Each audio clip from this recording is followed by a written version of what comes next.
For this project, we are going to paint the sky first. So the canvas, it's a canvas board or a canvas, 8 by 10.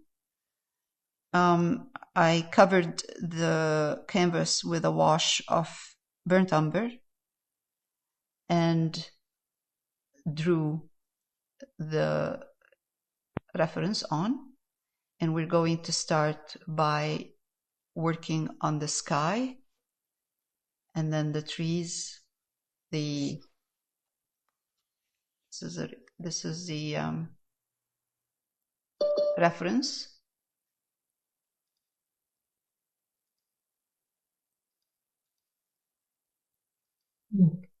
So in the reference, there are hardly any clouds in the sky.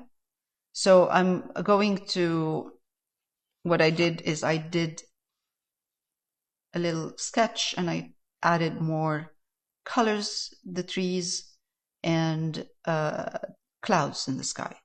So just for a more dramatic look. So this is the reference, and we are going to work by first the sky. So I have here white, titanium white, and cerulean blue. Cobalt blue will work, any blue you like. And what I'm going to do, it's not a small brush, it's a kind of a good size. A 8 maybe? It says on it. You can't read it, it's covered in paint. Yeah, it's covered in paint. Should be able to read it here somewhere. No. I can't tell.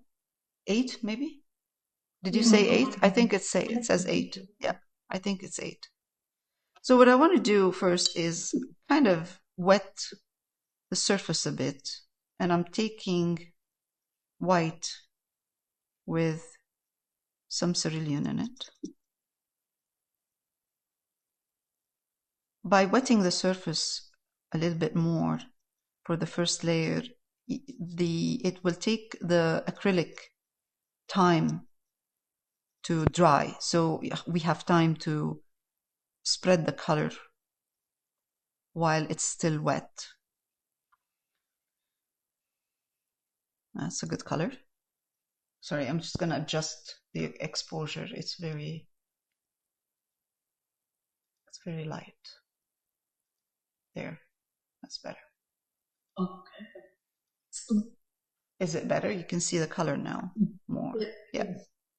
Okay, so it doesn't matter what the brush stroke, but that's why I'm using a big brush. So for this first layer, I'm just going to apply the blue, kind of medium tone blue or more on the lightish color, because we need another layer.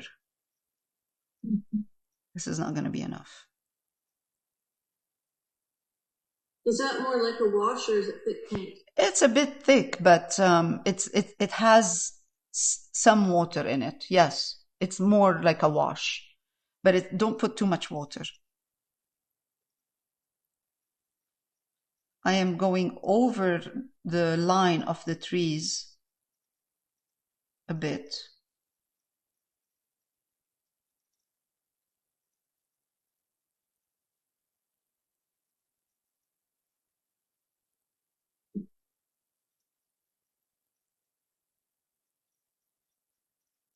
Okay, this is good enough for now. First layer. I will come back with the second layer. And the reason we do this is just because you don't want to start with a thick layer right away.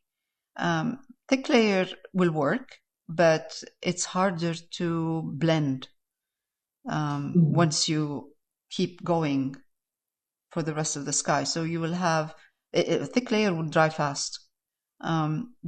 Because this layer has a bit more water in it, the paint has more water in it, it dries, it takes time to dry. I'm going more like a kind of a crisscross, and up, top to bottom. Don't press hard. If you press hard, you will lift the paint. Okay, I'm going to pause a bit, and then we'll come back. All right, second layer. So I mixed again. I'm mixing cerulean blue and white, kind of again mid-tone, not too light, not too dark. And I'm just gonna put a second layer, and you can see by putting the second layer, I am kind of cleaning all of the brush strokes that I had underneath.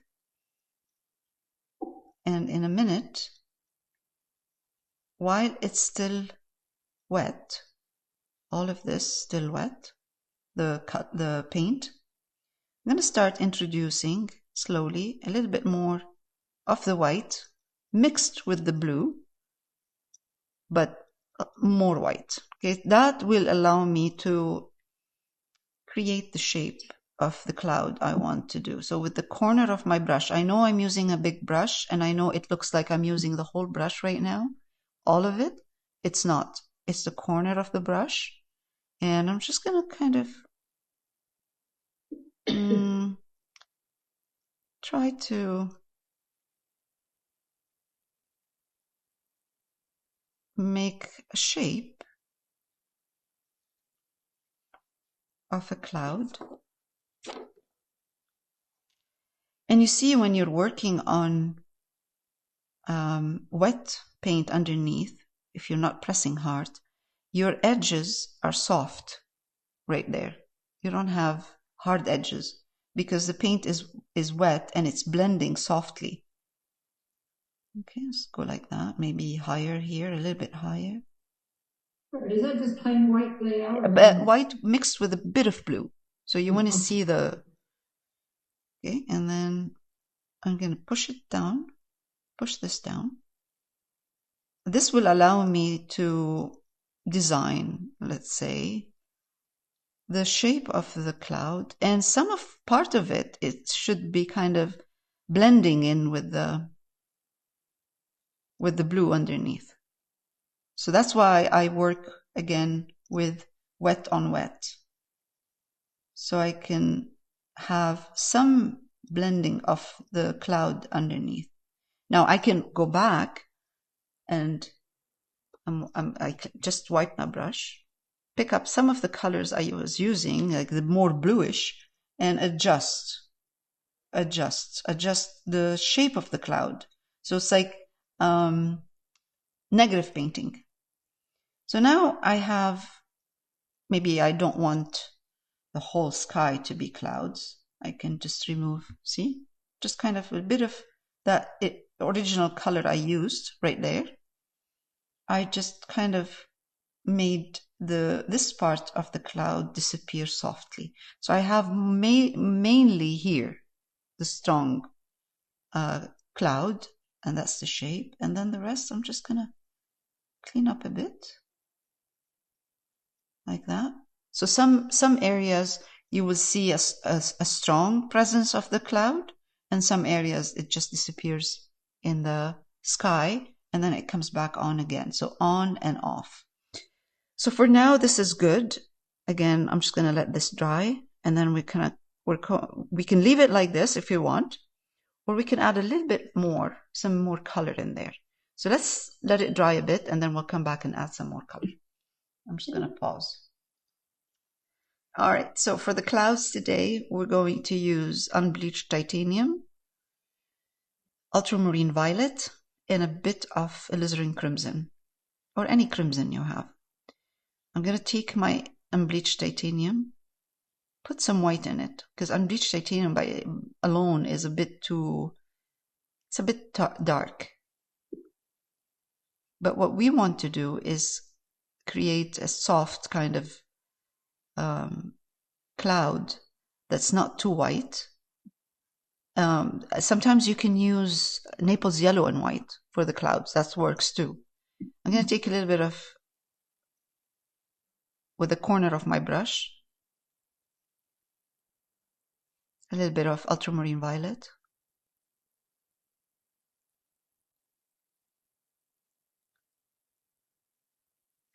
And usually when I mix colors, if I'm mixing, let's say, unbleached titanium and white, and I'm going to add ultramarine violet, I try to add ultramarine violet just kind of away, a little bit away from the original color, which is unbleached titanium and white. Because if I mix the ultramarine violet with the whole color here, with the unbleached titanium and white, then I will lose the original color. So I want to keep the original color because I want to see how it looks. Because if I want to go back to it, I can see it. And then, okay, let's actually start painting. And then this way, it's easy for me to go back and figure out what colors I used. It looks a little dark on my palette, like a darker white. Darker white, then add more white. That means that there's not enough white in your titanium buff. Is that what you're saying? Titanium buff is looking dark, right? Mm-hmm. Yeah? Mm-hmm. Yeah. Yeah. Let's add. I got reflection. I'm sorry, what are you getting? So I was talking with my brush in my mouth while I was trying to grab my paint. Okay. Okay, so now I'm going to take a bit of more ultramarine violet, and I'm not cleaning my brush. I'm just kind of adding more ultramarine violet on my brush, and the bottom of the tree, I'm just going to give it a bit of that purple look. Because the color... Is this like a color? Is that what this is? Sort of like a... Which one? Looking like a shadow on my... Yeah. Yes. Mm-hmm. Yeah. Down here? Down here? Yeah. Yes. It looks like a shadow. Yes. It doesn't... It's not a strong color. It's a hint of purple in there. Does it make sense? Am I making sense? Okay. Yeah. Just a hint. Now I cleaned my brush because it had too much of the titanium buff white and purple, and I am going to grab a little bit of, because I'm getting to the bottom of the tree of the cloud. When I get to the bottom of the cloud, in order for me not to get a strong cut between the cloud and the sky, I try to introduce again a little bit of that blue with the bottom of the cloud, this kind of soft blue. So the cloud is there, but it's not a sharp line. It's not cut in a sharp line. It's floating, but it has a bit of connection with the sky at the bottom.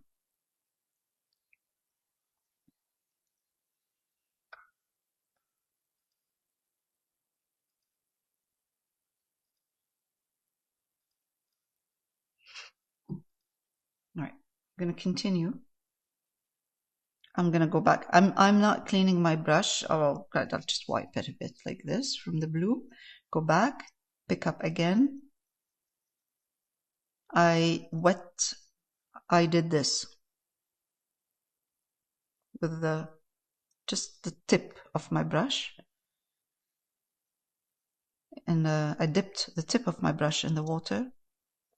And I'm just going to go. So if you see a little bit of blue in your titanium buff and white, it's okay.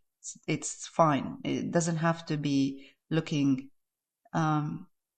strong and clear as a color if it's mixed with a bit of blue. Actually, it's nicer if it's mixed with a bit of blue.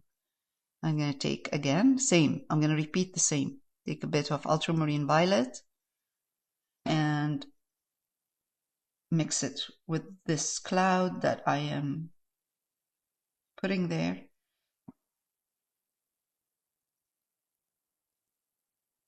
And blend. And you see some of the clouds, it's going to be light. Some of it is going to have more ultramarine violet on this side.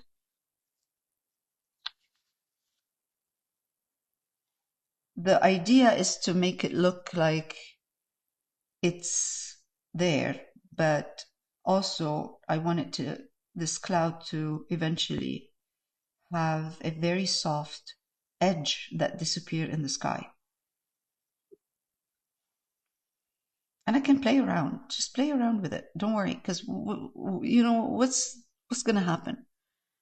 The most that's going to happen is that you might lose the shape, but you can put it again. You can put some blue and get the shape back. You can put some more other colors if you want. It doesn't matter. I mean, just play around with it.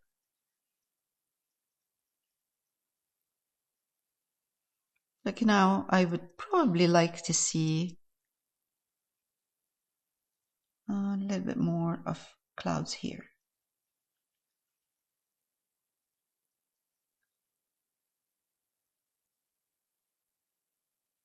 Good. I can also, with the corner of my brush, crimson, mix my crimson in blue and some of the titanium buff and white. When you say crimson, is that like alizarin? Yeah, alizarin crimson. Yes. That's below the ultramarine purple, violet? No, I'm not using ultramarine violet now. Now I'm just taking a little bit of crimson. Where is the crimson? It's right here. I don't see the color on the palette. It looks like that's crimson. Okay, it doesn't look yeah, it looks, sorry, it's the camera. Hold on. It's the camera. It doesn't here. Let me see if I can. Yeah, you can't see it. Sorry. That's the camera. I can't do anything about that. No worries. It's right here. It's lighter. It's alizarin crimson. It's lighter. It's a light, it's, if you squeeze alizarin crimson from the tube, that's the color. So I'm going to take a little bit of alizarin crimson and with the corner of my brush, put it here. Take a little bit of that, a little bit of the blue that I have, and it's a combination of blue and white. It's not just blue. And also a little bit of titanium buff and white. Put them here. And then with the alizarin crimson, I mean, when I take the blue, just make sure that you can still see the crimson and not too much blue. You could just kind of in between give some crimson and colors of crimson in here. Just makes it more interesting.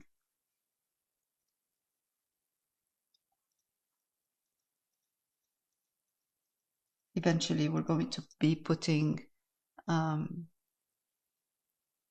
green on the trees, so this is going to take over all of this we're doing in terms of yeah, we're not going to see it that much. Now I can go back. I cleaned my brush with water, removed all of the colors I have. I'm going to take more of the white and titanium buff and just kind of go over and give, like we're highlighting. Yeah, highlighting, exactly. Doesn't matter what shape you're creating at this point. Just kind of highlight the cloud, top part, not the bottom part. I usually try, and I like to make sure that the bottom of the cloud doesn't have, although it is like this in the sky. I mean, you look at the cloud and you see sky, cloud, sky. But when we're painting, just to have a little bit of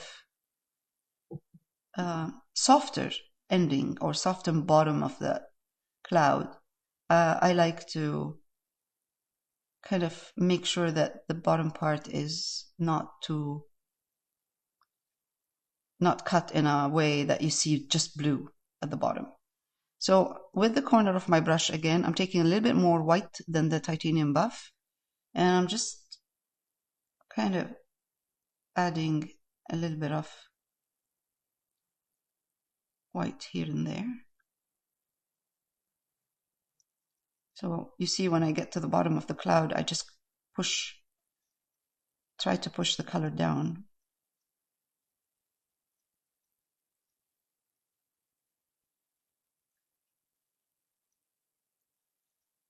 And honestly, we shouldn't work on the clouds too much. They're not the focal point.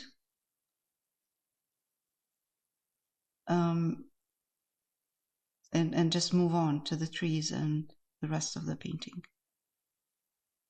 I don't want the clouds to be too busy.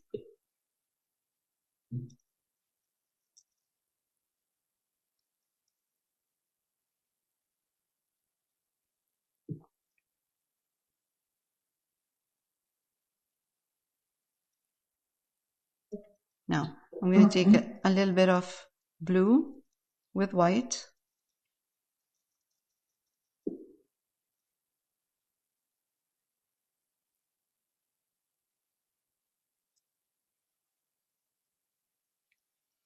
Come here and just clean up a bit the blue of the sky in certain areas.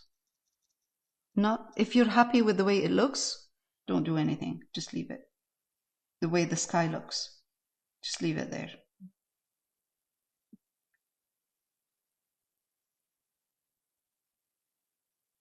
Like I do like the cloud, the sky being really blue in here, and then you see the clouds. And I'm gonna keep it just like this. I'm not gonna change anything. That's good enough. Next step is putting the first layer of the trees. I'm gonna pause. Now that the sky and the clouds are okay, we're good with that. And even if we're not good, that's okay. We can go back and adjust. Yeah, we can make some adjustments. So what I did now is I squeezed from the tube sap green, just sap green, and I have some leftover of ultramarine violet, crimson, alizarin crimson, and some cerulean blue. I'm going to use them in that green while I'm covering the background. So again, same brush. You know, sometimes what you do is you take some blue, dip it in sap green, and that will give you a bluish green kind of. Let's start from this part right there. Again, so let's do this.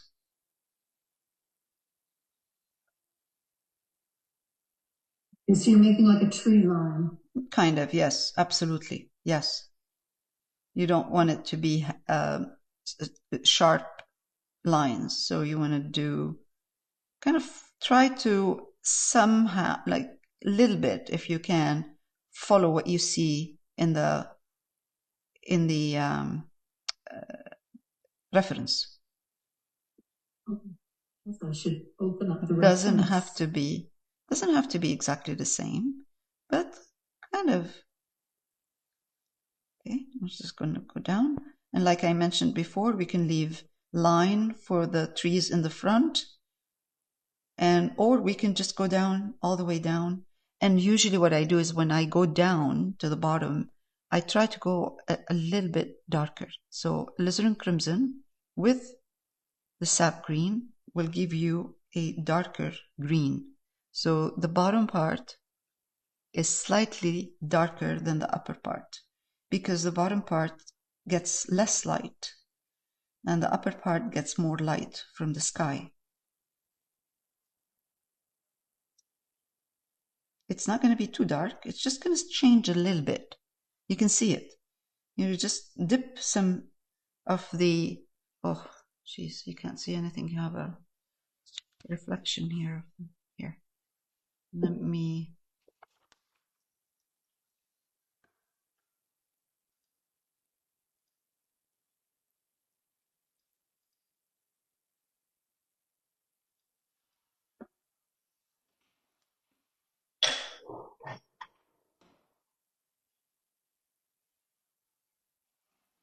Can you see a little bit that dark part at the bottom? Okay. Okay, good. Okay. So this is what I'm trying to do. And it's just by taking some of the green and dipping some alizarin crimson in it, in the green, on the canvas itself. Doesn't have to be all the way. We can change. We can get some of the purple now that we have, and come here.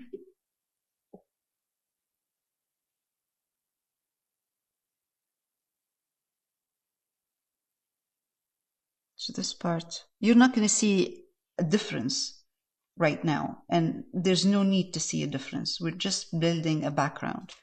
We're just trying to use the colors I have on the palette.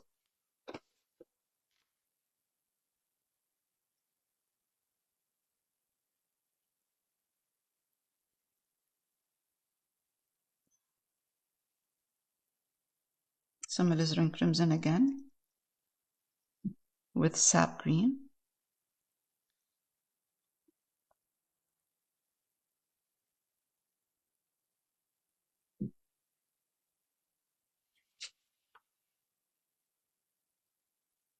Leila, did you put some purple in there? Sometimes, yeah, in some areas, yes, I did. You don't see it that much. In here, there's a bit of purple with the sap green, but it's not really. You don't see it. It's just I'm using the leftover purple I have here. There, just a little bit, and it doesn't matter where you put it. Honestly, it doesn't matter. What matters is spreading this green on the canvas, and in certain areas adding this crimson, because it really makes a big difference. It's lovely. It's a beautiful color with the green. So any crimson in, you said? Sorry? You put crimson in. Crimson, yes, crimson. Mostly crimson at the bottom because it darkens my color. Because red is opposite green on the color wheel. It's a complementary color. They complement each other. So when you use red in the green, it gives it that dark, beautiful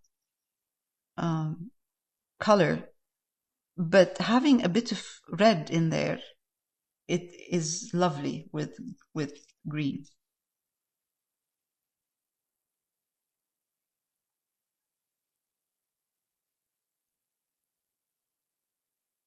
So you see here, I chose not to follow anything.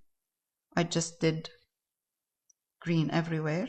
So that gives me, I can see my line, and I can adjust at this point how I want the trees to be. I want them higher on this side. I want them lower here and higher here. I can adjust now. The shape. If I go over the sailboat, right, the mast. Pardon? It's okay if I go over the mast. Oh yeah, of course, absolutely. Yes. I'll find it. It's okay. It's not important. It's not. It's something that we can put after. Yeah, I'm putting a higher tree here on the side. Yeah, I like that. It's good. Okay. Once it's done, all I'm going to do is push the color down with some greens.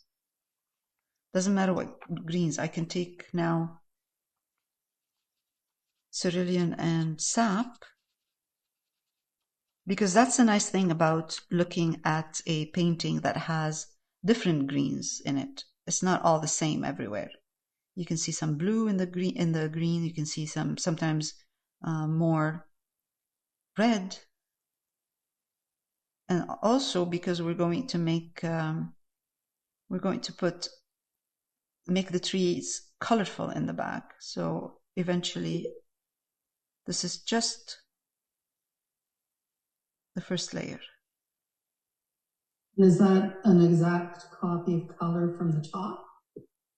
No, no, maybe. that's the bottom part. I'm adding a little bit more of the cerulean blue to the sap green, because I'll tell you why. The difference between the trees in the back and the lake, the trees are dense. They're overlapping and they're dense. The lake is open to the sky. So you will see a little bit of a lighter color, especially when you move away from the shore, like from this part right here, where you see the trees end and the lake starts. Then you will see still, maybe sometimes you see the reflection of the trees in there. And then the further away you move from this point, you will see that the lake reflects the sky more. So you'll see more blue. But for now, this is what we're doing. We are taking the leftover of the cerulean blue, mixing it with the green and putting it here in the lake. And then eventually what we're going to do is whatever colors we use on the trees, yellows, reds, orange, whatever we use, we're going to reflect it in the same color. We're going to reflect it in the lake.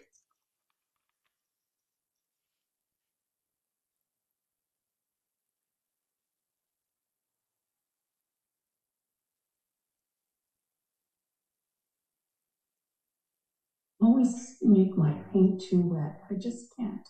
It's okay. Just go over it. That's the nice thing about acrylics. Just let it dry and then go over it. It's fine.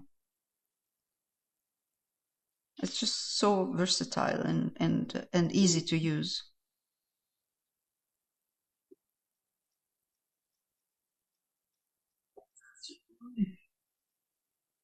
But I'm seeing something with it, so that's good.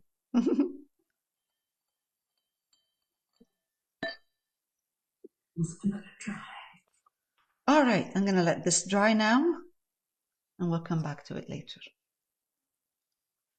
All right, so now the green is there, and it's almost dry. So I can go back if I want and adjust the line of the tree up here if I find that it's a bit too straight. It doesn't have to be done. I'm just showing you a way of doing this by using negative painting. Let's take a little bit of purple in here with the blue. Sorry, my dog be just hating. With the cerulean blue and white, and then I'm going to put some ultramarine violet in it.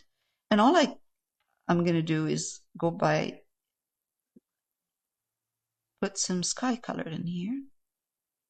And it doesn't have to be exactly the same. If you want, just take a little bit more of the purple, so it's not blue, only blue. Put more purple in that, and then just kind of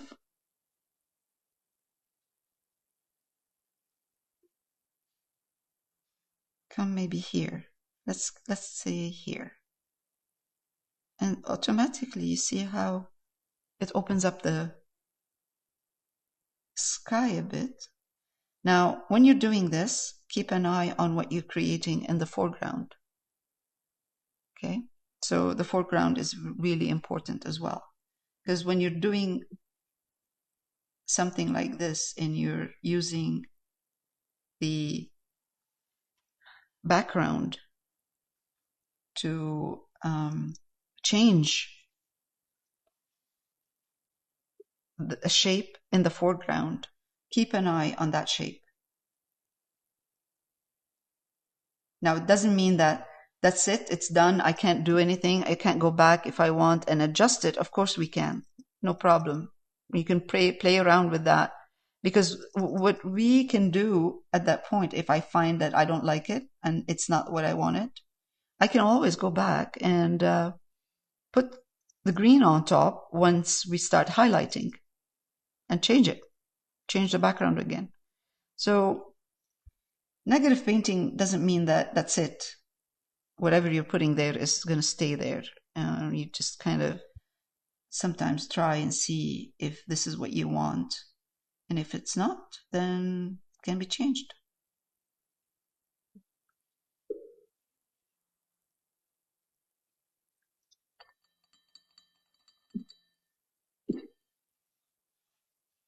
We will be doing some negative painting once we start highlighting the trees.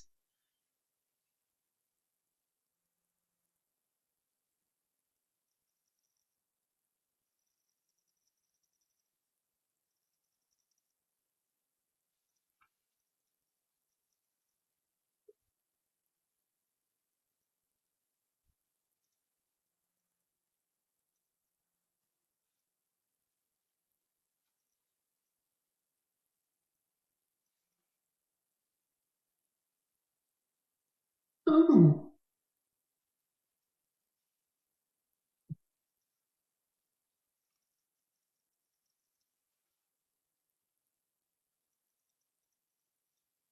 Okay. Good enough. Let's just go stop for this week. Oh, sorry. Whoops. Yeah. Now remove this.